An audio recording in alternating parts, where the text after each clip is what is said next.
Hello everyone, Justin here, and today is the second part of our bubble lettering series. So let's go ahead and start with the letter F and make the left side nice and round and the lower stem starting to curve in. And let's go to the top cross line and make that nice and rounded. And then here's a short section that's going to be kind of round, and then it goes to the crossbar there, or the bar that goes to the right here, and draw a couple wrinkle lines, and that's our F. Let's draw G, and we're just going to make this nice and large, and you can draw G's any number of ways. In this case I'm going to draw an upright section here and make that curved, and then I'm gonna make 1, 2, 3 sections for the curved section here. Alright, so here's one, here's the second, and then the top, and again a couple wrinkle lines. You could also make a G so that there's more of a part that sticks inward right here, but you could do it any number of different ways. Let's draw an H.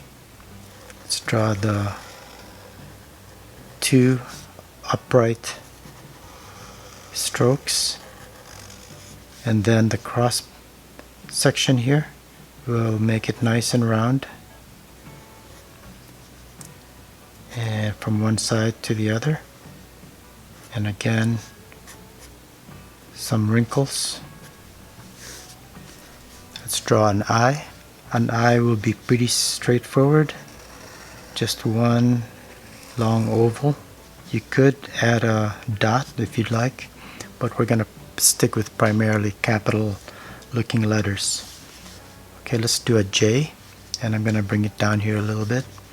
And again, you could do this any number of different ways. You could have a bar going across the top, but in this case I'm just going to make it fairly simple and draw it nice and large here, but I'm still going to do a couple wrinkle parts here, so just do it this way, and that's pretty much it for our J. Let's just do another letter. Let's do a K. Again, nice and curved and curving in for this upper stem and lower stem. And then we're gonna do the part that comes out, and we're just gonna make it nice and round, and then over here as well. Let's go ahead and make these three-dimensional just as I explained in the first video. If you haven't checked that out, please do. I've got some tips there as far as how to manage these a little bit easier.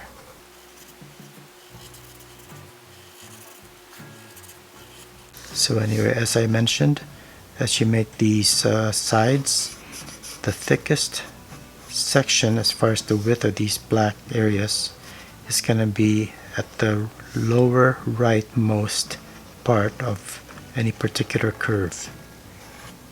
So for this H, for example, here's our side, and look at the width of this side up here. It's quite narrow until it meets up with the outline of the H. It gets wide to the widest point, which is right here, which is the lower rightmost part of this curve, and again it narrows down.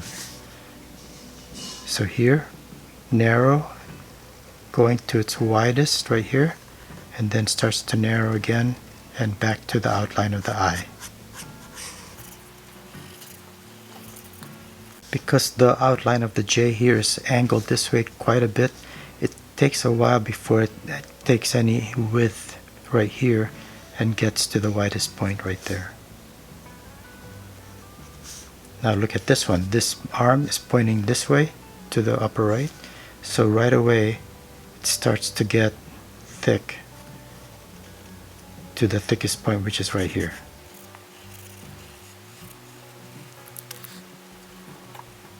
Okay, I'm going to start adding some highlights as before.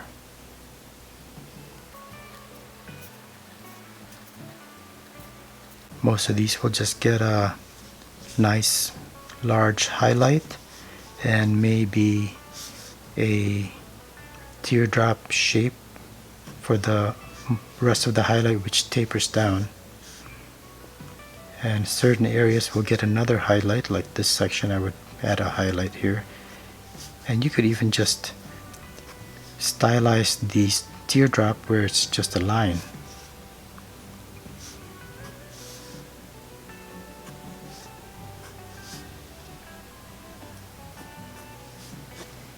And that's it for the letters F, G, and H. And I will see you at the next video, and I will go over some more letters. Thanks a lot for watching, and have a great day. Bye.